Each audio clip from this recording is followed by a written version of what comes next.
만약에 여러분들이 부모님 없이 고아가 돼서 길에서 껌을 파는 앵벌이가 됐다고 한번 생각해 보세요.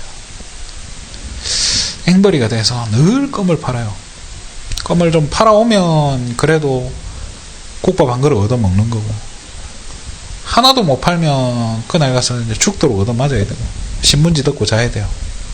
여러분이 만약에 그런 상황이라 생각해봐요. 그래서 껌을 팔고 막 돌아다니고 있는 그때에 TV에서, 지나가는 가게에 있는 TV에서 대통령 가족이 울면서 이게 방송을 하는 거예요. 잃어버린 아들을 찾습니다. 잃어버린 딸을 찾습니다. 십몇 년 전에 잊어버려가지고 이 아이를 찾을 길이 없습니다. 이 아이를 보신 분은 후사하겠으니 제발 좀 찾아주세요. 엉덩이에 큰 점이 있고 얼굴에 여기 목 뒤에 점이 하나 있습니다. 뭐가 어떻고 저떻고 막 이야기하는데, 자기가 껌팔로 가다가 TV를 봤는데 가만히 생각해보면 내 엉덩이에도 점이 있고 내 목 뒤에도 점이 있고 뭔가 비슷해. 뭔가 이상한 거예요. 근데 가만히 보니까 맞아. 내게 준 그 뭔가 전에 옛날부터 가지고 있던 거 목걸이에 봤더니 이름이 윤석열이라고 적혀 있어. 어떡 하겠습니까? 껌 그거 들고 있겠어요? 껌이 필요해요? 당장 어디로 갑니까? 지금 청와대 안 가죠, 그죠? 용산에 가겠죠, 그죠? 당장 용산으로 가겠죠. 자, 용산에 가서 이제 대통령을 만나겠죠. 눈물을 막 해후를 하고 막 울고불고 난리 나겠죠, 그죠? 자, 근데 이제 문제가 생긴 겁니다. 이 대통령 부부가 이 자식을 위해서, 여러분을 위해서 방을 준비해 주겠죠, 그죠? 깨끗한 침대, 그렇게 깨끗하게 씻겨가지고 좋은 옷을 입혀가지고 깨끗한 침대에, 그죠? 두꺼운 이불 해가지고 따뜻하게 포근하게 해서 여러분을 눕혀줍니다. 그러면 너무 행복하게 잠이 와야 되는데 이상하게 잠이 안 와. 왜 그럴까요? 잠이 안 오기 시작해요. 그리고 뭔가 마음 한쪽에 불안해요. 그래서 막 잠이 안 와가지고 허리가 좀 안 좋아, 불편해. 그래서 땅바닥에 신문지를 깔고 다시 누웠어요. 그랬더니 잠이 잘 오네. 이렇게 큰 잠을 자요. 다음날 아침에 일어났는데 뭔가 기분이 이상해요. 아무것도 안 했는데도 밥을 줘요. 당연한 거잖아요. 자식이 일어나면, 자식이 눈 떠서 요즘 안 먹어서 문제지. 그렇잖아요. 안 먹고 바로 학교 가니까 그게 더 속상하잖아요. 그런데 야, 일어나니까 눈 뜨니까 밥을 줘요. 내가 지금 껌도 안 팔아왔는데 밥부터 주네. 하루 세 끼 다 그렇게 해주니까 이게 참 뭐라 해야 되지? 이상한 거예요. 근데 한번 생각해보세요. 이게 이상한 거예요? 지극히 당연한 거잖아요. 자식한테 그래 해주는 게 그게 당연한 건데, 내가 그렇게 안 살았던 그 체질이 있으니까 이게요 오히려 이상하게 느껴지는 거예요. 당연한 건데 그게 이상한 거예요. 저와 여러분이 구원받고 생명 얻은 하나님의 자녀가 된 순간부터, 그죠? 하나님은 하늘과 땅의 모든 것을 이미 다 주셨어요. 7가지 신분과 권세를 다 주셨잖아요. 창세기 1장 27절 28절에 땅을 정복하고 다스릴 수 있는 모든 축복이 회복됐단 말이에요. 하나님의 형상까지 회복이 됐는데 문제는 뭐죠? 체질이라는 거죠. 어떤 체질입니까? 과거의 체질인 거야. 그죠? 제가 어릴 적에 왕자와 거지라는 책을 참 재미있게 읽었었어요. 이 왕자하고 거지가 똑같이 생겼단 말이에요. 근데 이 왕자는 성질이 아주 고약하고 괴팍한 친구였어요.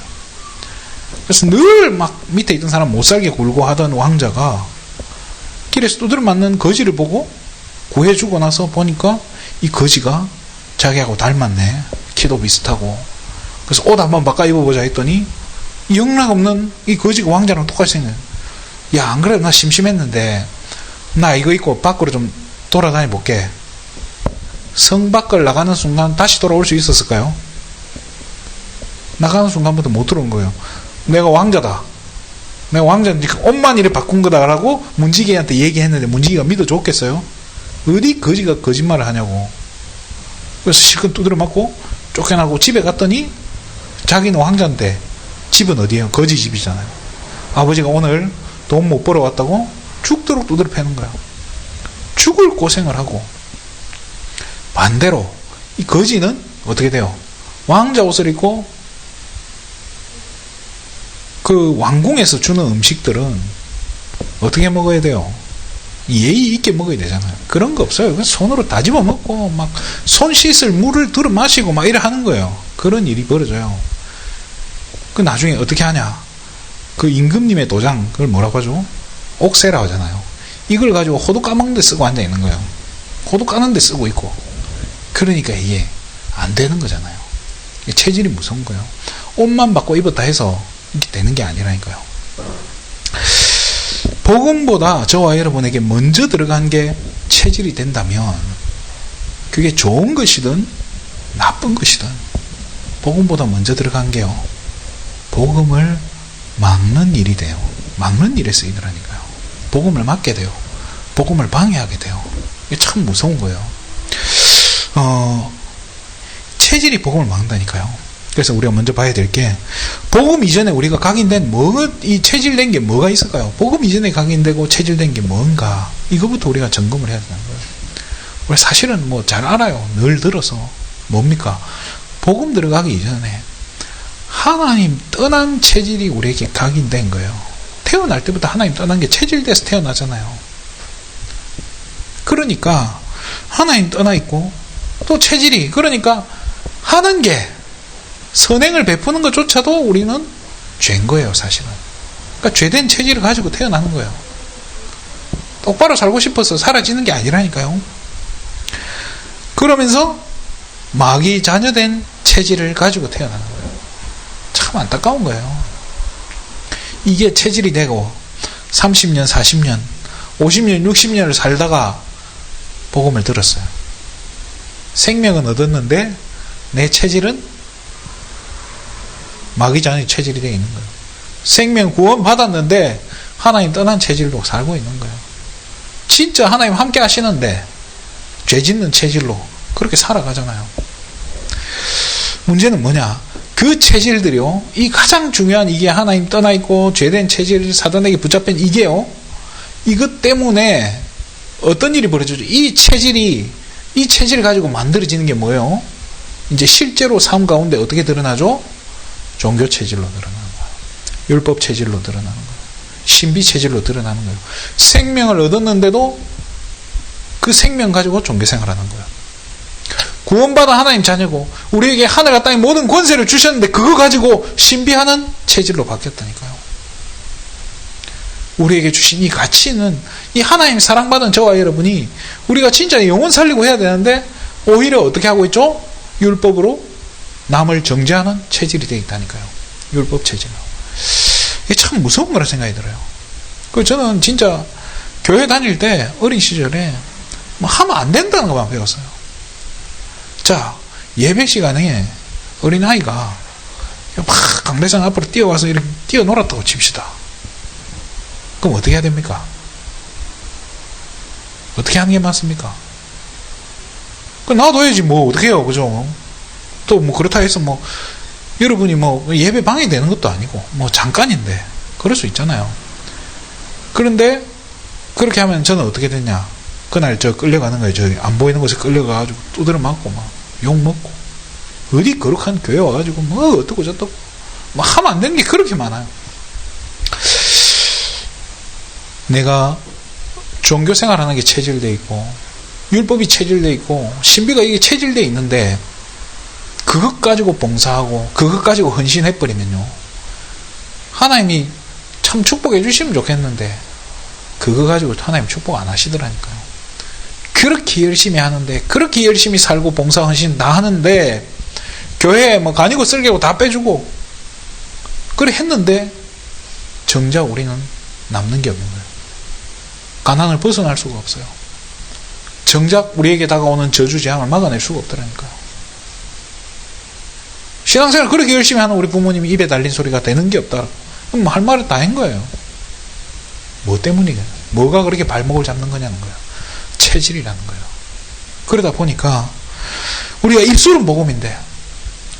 그렇잖아요. 그냥 막 다락방 오래 해가지고 뭐 다락방 뭐 3년이면 뭐 구원의 길을 한다 뭐 이런 말 있잖아요. 그죠? 입술은 복음인데 우리의 마음은 뭐예요? 입술은 복음인데 우리의 행동은 율법이에요. 그렇잖아요. 마음은 복음인데 생각은 신비고, 남한테는 복음 말하는데 나는 정작 종교생활을 하고 있어요. 이게 지금 우리 모습이라는 거예요. 그리고 우리의 눈은 뭐예요? 율법 눈으로 어디 거룩한 교회 와가지고 저기 지금 예배 시간이 이게 뭐냐고. 제가 군대 있을 때 지금도 기억나요. 군대 갔는데, 교회를 갔는데 제 옆에 이제 군종 사수 고참이 앉아 있었어요. 그래서 제가 이제 그 자두맛 캔디 있잖아요. 사탕이 호주머니 있어가지고 너무 먹고 싶은 거예요.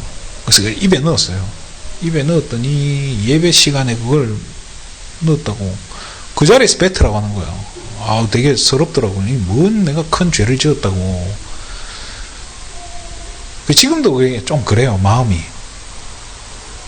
물론 먹은 것 썩 잘한 건 아니죠, 그죠? 뭐 예배 시간에 끝나고 먹으면 되는 거를. 그죠? 마태복음 7장에 어떤 목사님 그러더라고요. 마태복음 7장은 대한민국 사람을 위해서 예수님 주신 거라고 이야기하는데, 뭐죠? 비판하지 말라고. 남의 눈에 티 좀 보지 말고 네 눈에 있는 대들보나 잘 보라고. 그게 그 마태복음 7장에 예수님이 유대인 바리새인들 보고 한 얘기예요. 우리가 그렇잖아요. 저도 그렇게 살았어요. 고신교단이 약간 이 율법적으로 되게 그런 까다로운 데다 보니까 하면 안 되는 게 많아. 뭐 지켜야 되는 것도 많고 까다로워요. 그러다 보니까 그게 복음 알기 전에 제가 신앙생활을 그렇게 하다 보니까 늘 마음속에는 불안하고 염려가 있는 거예요. 그게 늘 질문이 뭐냐면, 구원이 언제 없어지는가? 그게 늘 걱정인 거예요. 왜냐하면 다 못 지키니까. 저는 그게 늘 스트레스였던 거예요. 아니 10살짜리 꼬마애가 그것 때문에 스트레스 받으면 어떻게 해야 됩니까? 그걸로 스트레스를 주는 교회는 또 얼마나 희한한 겁니까? 그런데 두 번째로 볼게요. 오늘 우리가 본문에 봤던 이 초대교회가 똑같은 짓을 하고 있다는 거예요. 초대교회하고요, 이 베드로는요, 이 사실은 이게 이 초대교회와 이 베드로를 통해서 우리가 뭘 볼 수 있냐면, 체질이 발목 잡는 부분을 볼 수 있는 거예요.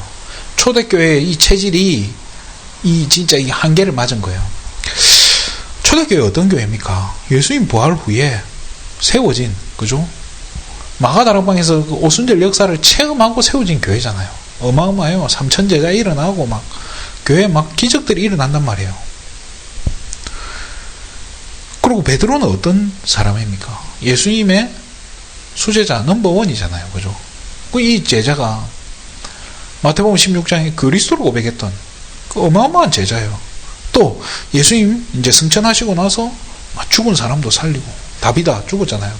죽은 다비다를 살려내고 기적들을 일으켰단 말이에요. 그런데 오늘 본문에 보면요, 11장 2절에 보면요, 네가 무할례자의 집에 들어가 함께 먹었다라고, 그죠? 할례자들이 비난했다라고 나와요. 할례자들이 뭐예요? 할례 받은 사람들. 쉽게 말해 유대인 중에 유대인들인 거예요. 어쩌면 초대교회 중직자들인 거겠죠, 그죠? 초대교회 성도들이 몰려와가지고 베드로한테 이야기하는 거예요. 어떻게 당신이 할례 받지 않은 사람들 집에 가서 거기 가서 식사하고 뭐냐는 거예요. 지금 베드로가 누구 집에 갔다 온 거죠? 고넬료, 백부장 고넬료. 이탈리아대 백부장 고넬료. 말 그대로 그 로마 사람인 거예요. 이 사람 집에, 이 사람이 경건해가지고 진짜 하나님 찾는 그 중심 가지고 기도하던 중에 이 사람한테 하나님이 말씀하신 거예요. 베드로 청해서 말씀 들으라고. 그래서 이 사람이 베드로를 청해가지고 말씀 들었는데, 그걸 지금 가지고 뭐라고 트집 잡냐는 거예요. 지금 베드로가 뭐하러 갔다 온 거예요? 복음 전하러 간 거예요. 복음 전하러 갔다 왔는데, 복음 전하고 온 사람 보고, 쉽게 말해, 절에 가서 복음 전하고 왔더니 절에 갔다 왔다고 시비를 거는 거랑 똑같은 거예요. 서울에서 서울에 큰 교회, 그죠? 임마누엘 교회라고 큰 교회가 있는데요. 그 교회, 우리 그 서울대학교 화학과 교수님 한 분이 옛날에 이제 우리가 촛불 집회 많이 했잖아요. 그때 그 촛불 집회를 갔다 온 거예요. 그랬더니 다른 중직자들이 막 시비를 걸더래요. 왜 거기를 갔다 오냐? 촛불 집회를 갔다 오냐? 그걸 가지고 그렇게 뭐라 하더래요. 이 교수님이 장로님이에요. 많이 배운 분이고 자기 의식이 있어서 자기 의식을 가지고 나름 이렇게 갔다 온 거에 대해서 그렇게 뭐라 하는 게 자기 되게 상처를 많이 받으셨다더라고요. 제가 참 그걸 보면서 참 좀 안타깝더라고요. 너무 수준 낮다는 생각이 들고요. 이 초대교회 모습이 아직도 우리에게 남아있는 거예요. 그 하나님의 능력을 체험하고 그 성령의 충만함을 체험했는데도 말씀을 제대로 이해를 못한 거예요. 사도행전 1장 8절에 뭐죠? 사마리아와 딴 것까지 가라고 했잖아요. 온 유대를 넘어서서. 근데 이 사람들은 아직까지 어디에 묶여 있는 거예요? 유대 땅에 묶여 있는 거예요. 근데 초대교회 성도들만 문제가 아니고 더 문제는 뭐예요? 베드로예요. 자, 베드로에게요, 하나님이 환상을 보여줘요. 베드로가 분명히 베드로에게 고넬료가 청했을 때 베드로가 오케이 했을까요? 안 했을 거예요. 베드로 또한 자기도 할례받은 자라고 해서 이 할례받지 않은 사람을 보고 개처럼 취급했단 말이에요. 그런데 이 뭐죠? 이 그럴 줄 알고 하나님이 베드로한테 미리 메시지를 줘요. 그게 오늘 본문에 5절부터 이렇게 쭉 나오는 거죠. 그죠? 유대인들은요, 그 하나님이 구약시대에 먹지 말라고 했던 게 있잖아요. 정한 음식, 부정한 음식 이렇게 구분을 해놨어요. 그래서 되새김질 하되 발굽이 있어야 먹을 수 있고, 시체를 먹는 짐승은 먹지 마라, 뭐 이런 게 까다롭게 조항들이 있어요. 그래서 양고기는 먹어도 돼, 소고기는 먹어도 돼요. 돼지고기는 될까요? 안 될까요? 되새김질 안 하니까 돼지고기 먹으면 안 돼. 그 약간 그런 게 까다로운 거예요. 뭐 이리 그 독수리나 이런 거, 맹금류는 시체 뜯어먹는 그런 새도 잡아먹으면 안 돼. 뭐 이게 그런데 환상이 어떤 환상이 왔냐? 부정하다고 했던 것들, 뭐 뱀이나 돼지나 이런 것들이 막 이렇게 쟁반에 담아가지고 보여주면서 이거 먹어라. 그 베드로가 하나님이 부정하다 한 거 난 먹을 수 없습니다. 그 하나님이 뭐라고 하죠? 아니야, 이제 깨끗하니까 먹어. 그거를 몇 번 반복했다고요? 3번이나 보여줬다는 거예요. 3번 보여줬는데 베드로는 다 어떻게 했을까요? 난 안 됩니다. 이래 하지 않았겠어요? 그렇잖아요. 근데 그 환상을 보고 나서 뭐라고 해야 11절에 보면요, 끌려 올라가고 나서 그 환상이 끝나고 나서 바로 마침 문 열어보니까 3사람이 밖에서 기다리고 있다는 거예요. 문 두드리는 거예요. 그때 이 고넬료 이야기를 들으면서 베드로가 어떤 생각을 했겠어요? 그제서야 깨닫지 않았겠어요? 그러 간 거예요. 이방인이지만 하나님이 깨끗하다 했다는 건 이거는 다른 얘기인 거예요. 그렇잖아요. 이걸 환상을 통해서 3번이나 환상을 보여주고 각인을 시켜줬는데, 갔다 왔는데, 그렇죠. 복음 전하고 이 집에 난리가 났어요. 그죠? 고넬료 집이 너무 감사하고 행복하고 이렇게 해서 돌아왔는데, 예루살렘에서 돌아오니까 난리가 난 거예요. 네가 이방인 집에 갔다 오고 할례도 못 받은 집에 갔다 왔다는 거. 그런데 베드로는 뭐라고 해야 됩니까? 그러면 여러분 같으면 뭐라 하겠습니까? 하나님이 보내서 갔다 왔는데 지금 성령의 역사를 무시하고 지금 그 언제까지 그런 거에 이 헛된 썩어져가는 그 구습에, 옛 풍습에 묶여 있을 거냐고. 할례가 그렇게 중요하냐 라고 이야기해야 될 베드로가 지금 뭐라고 하죠? 핑계대고 있는 거예요. 아니, 그게 아니고, 아니 나도 안 가고 싶었는데 하나님이 이 3번이나 나한테 환상을 하도 보여줘가지고 내가 할 수 없이 갔다 왔더니, 그 얘기하고 있는 거예요. 베드로도 똑같고 초대교회 성도들도 똑같이 무슨 눈이 안 열린 거예요? 사도행전 10장 8절에 세계복음화란 이게 눈에 안 들어온 거예요. 안 붙잡아진 거예요. 자기 지금 문제. 아직까지도 예수님은 다시 돌아오시면 이스라엘 나라를 회복시킬 거다라는 그 생각밖에 아무 없었던 거예요, 이 사람들이. 그러니까 이렇게 베드로까지도 변명하고 있으니까 하나님이 얼마나 답답했겠어요. 그게 하나님이 어떻게 했을까요? 당장에 12장부터는 이제 뭐 안디옥 교회로 넘어가 버려요. 하나님이 예루살렘에서 안디옥으로 이제 넘겨버려요. 안디옥의 교회를 세워가지고 거기에서부터 선교를 시작하게 만든다니까요. 베드로와 그러니까 바울과 바나바를 통해서 이 선교가 시작된다니까요. 그 바나바마저도 떼버리고 나중에는 바울 혼자서 바울 하나를 통해서 선교를 시작해요. 바울이 어느 정도 복음이냐? 이 사람은요, 할례도 굉장히 지혜롭게 이야기해요. 지금 이 초대교회는 할례 때문에 뭐 할례 받았냐 안 받았냐 이런 거 갖고 시비를 거는데 바울은 뭐라고 하죠? 마음의 할례를 받아라 라고.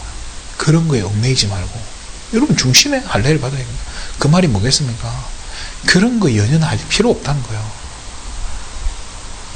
그러면서 자기 제자 디모데한테는요, 할례를 받아라고 얘기해요. 왜 그럴까요? 이런 것 때문에 책 잡히는 일을 하지 말고 다 준비되라고. 이게요, 바울은 굉장히 지혜로운 사람인 거예요. 다 복음이 이게 체질되어 있으니까. 근데 바울처럼 체질되려면 어떻게 해야 돼요? 하나님 직접 나타나야 돼. 그렇잖아요. 그러면 좋은데, 이거 보세요. 체질이, 우리가 세 번째로 봐야 될 게, 이 체질이 탁 우리가 복음 들었고 완전 복음 체질로 팍 바뀌어버리면 좋은데, 그게 되던가요? 쉽지 않단 말이에요. 이게 체질이 안 바뀌어요. 체질이. 이 각인된 게 쉽게 안 바뀐다니까요. 예수님이 5,000명을 물고기 2마리 보리떡 5개로 먹인단 말이에요. 먹이고 나니까 이 사람들이 어떻게 했죠? 예수님을 왕으로 만들려고 구름대 같이 몰려들어요. 예수님이 도망가 버려요. 배 타고 건너가 버려요. 그러면서 하는 말이 뭐죠? 저 사람들이 나를 왕 세우려고 하는 거는 나를 그리스도로 봐서가 아니고 배불러서 그런 거라고. 그렇잖아요. 이 체질이 참 무서운 거예요. 이 복음 관점에서 예수님을 뭘로 봐야 돼요? 메시아로 봐야 되는데 그리스도로 안 보이고 자꾸 뭔가 자기들의 뭔가를 충족시켜주는 그런 걸로만 보이는 거예요. 문제 해결자로만 보이는 거예요. 자, 이 체질이 안 바뀌지만 그렇다고 그러면 아예 안 바뀔까요? 그건 아니죠. 그죠? 절대로 안 바뀌는 건 아니에요. 자, 그렇지만 내 의지로 바꿀 수 있냐? 내 의지로 바꿀 수 있으면 얼마나 좋겠어요. 내가 내 체질을 복음 체질로 만들겠다 하면 좋겠는데 그건 또 죽어도 안 되더라고요. 내 의지로는 안 바뀝니다. 그럼 뭘로 바꿉니까? 결국에는 복음으로만 바꿀 수 있는 거예요. 복음 아니면 못 바꿔요. 진짜 바울에게 바울처럼 우리 뭐 예수님 직접 나타나서 막 난리를 쳐버리면 그렇게 우리 체질이 한 방에 바뀔 텐데 예수님이 뭐 나타난 것도 아니고 겨우 우린 들어가지고 조금 아는 수준인데 그렇게 체질이 쉽게 바뀌겠냐고요. 또 살아오는데 진짜 우리가 물질 만능주의라고 하죠. 물질 만능 시대라 하잖아요. 그런 시대를 살고 있는데 그게 또 체질돼 있잖아요. 스마트폰 몇 달만 쓰니까 바로 체질돼 가지고 없으면 안 되잖아요. 그런데 이 복음은요, 듣기만 들어가지고 이게 참 쉽지 않단 말이에요. 그래서 초대교회도요, 40일 동안이나 예수님이 하나님 나라에 대해서 계속 끊임없이 메시지를 줬지만 그럼에도 불구하고 이 세계복음화라는 게 와닿지 않는 거예요. 40일간 그 예수님이 메시지가 다 끝나고 나니까 제자들이 뭐라고 하죠? 주께서 이스라엘 나라를 회복하시면 이때입니까? 이렇게 물어보잖아요. 우리나라를 다시 강력한 나라로 만들어줄 때가 지금입니까? 지금 하나님 나라 40일이나 지금 설명을 했는데도 똑같이 옛날 같은 헛소리를 하고 앉아있으니 답답한 거예요. 자, 그러면 어떻게 하면 됩니까? 키가 뭘까요? 체질 바꾸는 키는 다른 거 없어요. 4글자, 성령 충만이라는 거예요. 자, 이게요, 갈라디아 2장 20절에 보면요, 내가 그리스도와 함께 십자가에 못 박혔다라고 바울이 이야기해요. 그래서 나는 죽었다라고 얘기해요. 나는 죽고 그럼 누가 사는 거죠? 내 안에 그리스도께서 사시는 것. 자, 그렇게 될 때 내가 죽고 내 안에 그리스도가 사니까 나는 의미가 없어지는 거예요. 그죠? 그게 뭐예요? 성령 충만이에요. 뭐 불을 받고 뭐 진짜 기적이 일어나고 안전뱅이가 일어나는 게 성령 충만이 아니에요. 뭐 옛날에 어떤 차가 교회 성도들이 막 어디를 가는데 차에 기름이 없어가지고 차가 서더래요.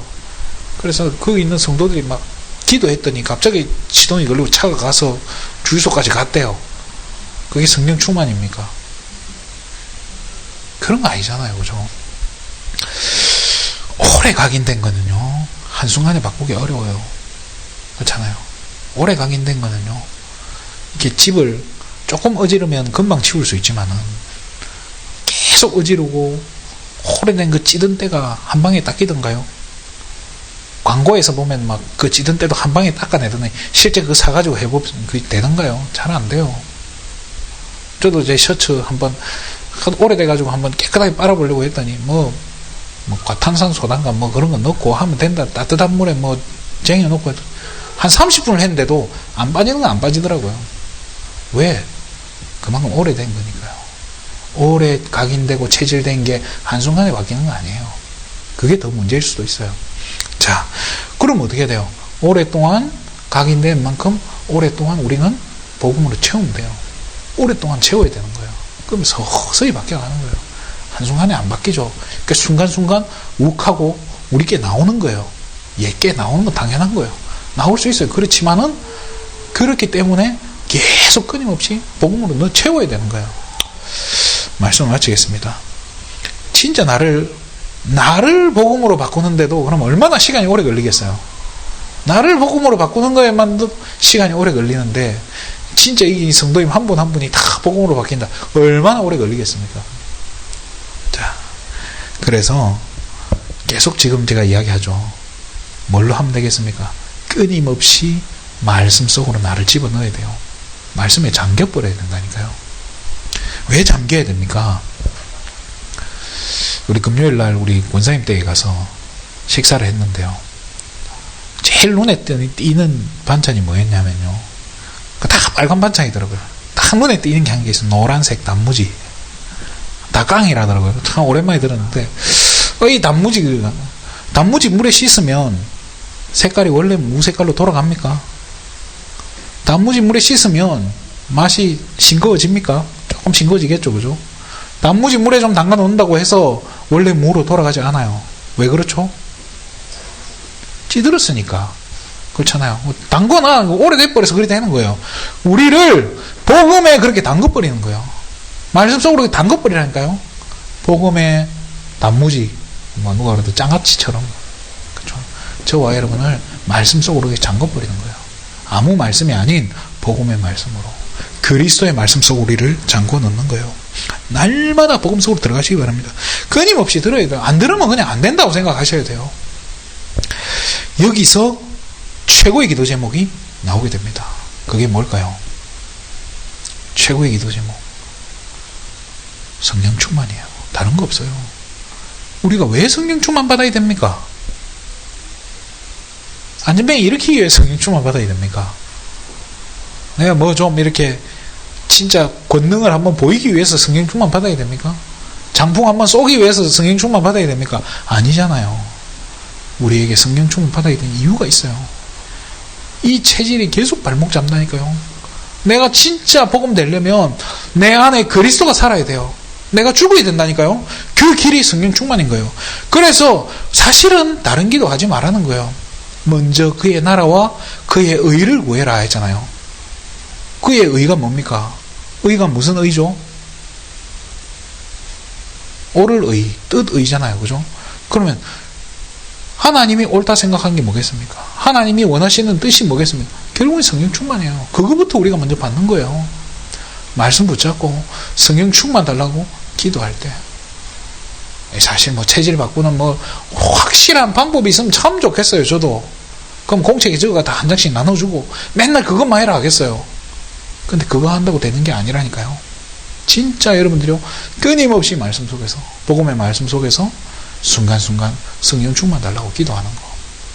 이게 미련해 보이고 어리석어 보이고 아무 의미 없어 보이지만요, 이게 우리를 살리는 거예요. 내 안에 예수님이 성령으로 함께하고 계시잖아요. 함께하는 차원에서 끝이 아니고 주인이 돼야 되는 거예요. 주인 되는 거. 자, 그래서 하나님이 진짜 그리스도께서 주인 되셔서 그리스도께서 주권적으로 나를 끌고 다니고 나를 인도해 가시는 거. 그게 돼야 되는 거 아닙니까? 하나님 그러면 어디로 끌고 가시겠습니까? 오락실로 끌고 가겠습니까? 진짜 그리스도가 주인된 나를 PC방으로 끌고 가겠습니까? 놀고 먹는 대로 끌고 가지 않을 거예요. 그렇잖아요. 하나님이 원하시는 곳으로, 하나님 가장 기뻐하시는 곳으로, 현장으로 끌고 가시겠죠. 진짜 구원 얻기로 작정된 사람과 만나게 하시겠죠. 그 체험하는 거예요. 그냥 막 무조건 되게 해달라는 게 아니에요. 그래서 순서가 있는 거예요. 그래서 나를 복음 속으로 먼저 집어넣는 거예요. 그러면서 아까도 계속 이야기하는 것 중에 하나가 안 되는 거예요. 이게 체질이 안 바뀐다니까요. 그래서 뭘 계속 이야기합니까? 렘넌트를 이야기하는 거예요. 우리보다는 덜 찌들었으니까요. 그렇잖아요. 그래서 렘넌트에게 이 복음이 들어가야 되는 겁니다. 그래서 진짜 복음이 각인된 렘넌트들이, 하나님 그런 렘넌트들이 일어날 때 그런 렘넌트를 왕 앞으로 하나님이 세우실 줄 믿습니다. 그런 렘넌트를 통해서 재앙맞게 될 줄 믿습니다. 그런 렘넌트가 우리 교회에서 세워져야 될 줄 믿습니다. 그래서 여러분이 생각만 해도 변화가 시작될 겁니다. 아, 내가 진짜 성령 충만 달라고 기도해야겠구나. 내가 복음 속으로 나를 집어넣어야겠구나. 내가 끊임없이 말씀 속으로 나를 집어넣어야겠구나. 말씀 안 들으면 난 죽는구나. 이렇게 생각만 해도 하나님께서 우리의 마음, 생각, 행동 모든 것들을 변화시켜 가실 겁니다. 흑암이 꺾일 거라는 겁니다. 여러분이 그 생각 하나만 제대로 해도 하나님 나라 임할걸요. 그래서 이번 한 주간에 안 되는 내 체질 때문에 낙심하는 것이 아니라 더 큰 하나님의 계획 붙잡고 그 하나님의 계획이 발견되어지고 진짜 이번 한 주간에 성령 충만을 깊이 누리게 되는 한 주간 되시기를 주님의 이름으로 축원드립니다. 기도하겠습니다. 하나님 참으로 감사를 드립니다. 오랫동안 하나님을 떠나 있고 죄인 되어 있고 마귀 잔에 되어 있던 이 체질에 정말로 우리의 발목을 잡지만 그것을 뛰어넘고 그것을 끊어낼 수 있는 성령 충만의 깊은 곳으로 들어가는 귀한 한 주간 되게 하여 주시옵소서. 정말로 복음 속으로 잠기는 그리스도의 말씀에 하나님 집중하는 귀한 한 주간 되게 하여 주시옵소서. 그래서 우리 귀한 예수님의 가족 한 사람 한 사람이 정말로 최고의 축복과 응답들을 발견해내고 큰 승리할 수 있도록 축복하여 주시옵소서. 모든 영광을 하나님께 돌립니다. 그리스도 대신 예수님의 이름으로 기도드립니다. 아멘.